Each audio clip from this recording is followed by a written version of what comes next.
On nous accuse de revenir sous la loi. Vous êtes déchus de la grâce, vous qui revenez sous la loi. Ben, ils lisent mal parce que Paul n'a pas dit ça. Il a dit, vous êtes déchus de la grâce, vous qui cherchez la justification dans les œuvres de la loi. C'est pas pareil qu'observer la loi. C'est comme si Paul disait, vous êtes déchus de la grâce, vous qui cherchez la justification dans les bonnes œuvres. Puisque Paul dit, ce n'est point par les œuvres que vous êtes sauvés, par le moyen de la foi. C'est pareil, il dit la même chose.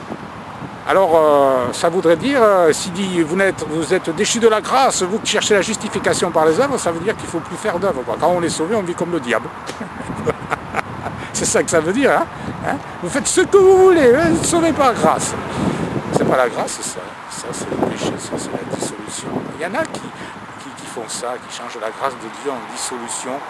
Et Paul en parle d'ailleurs, il change la grâce de Dieu en dissolution. Alors faites attention avec le mot grâce, parce que grâce c'est faveur gratuite. Mais le mot grâce il existe aussi dans la Torah. Tous les hommes de Dieu en parlent de la grâce de Dieu.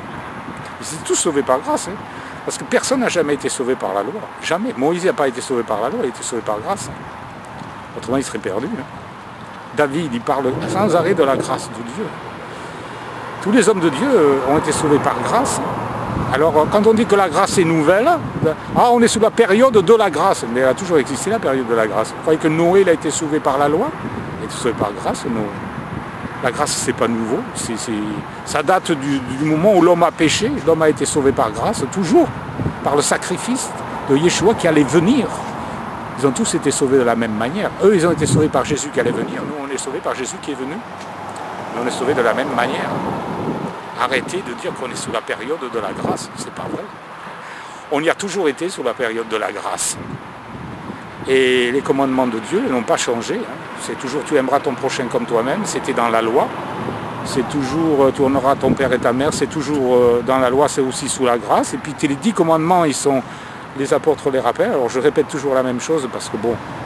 Et le Shabbat, qu'on me montre où est-ce qu'il a été aboli, le Shabbat, moi je ne vois pas ça dans la Bible.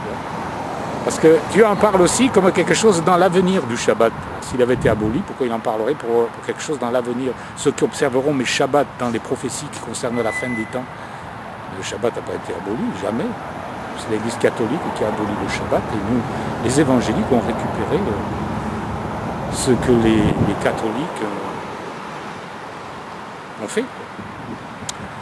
Et oui, les églises évangéliques sont issues de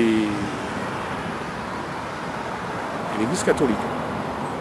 Alors, il y a les papes, et je veux choquer les gens, me faire des ennemis.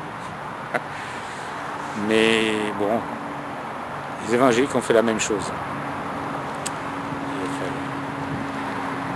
que les catholiques, qui ont gardé le dimanche. Alors bon, on ne convainc pas les gens avec des mots, mais ça prend du temps. Seulement, il faut être bien disposé. Alors, il y a ceux qui sont bien disposés, qui sont prêts à accepter. Il y a ceux qui sont mal disposés, qui refusent d'accepter. Voilà. Moi, je voudrais vous dire quand même que je vous aime à tous. C'est vrai, j'aime même mes ennemis, même s'ils ne m'aiment pas. Je vous dis...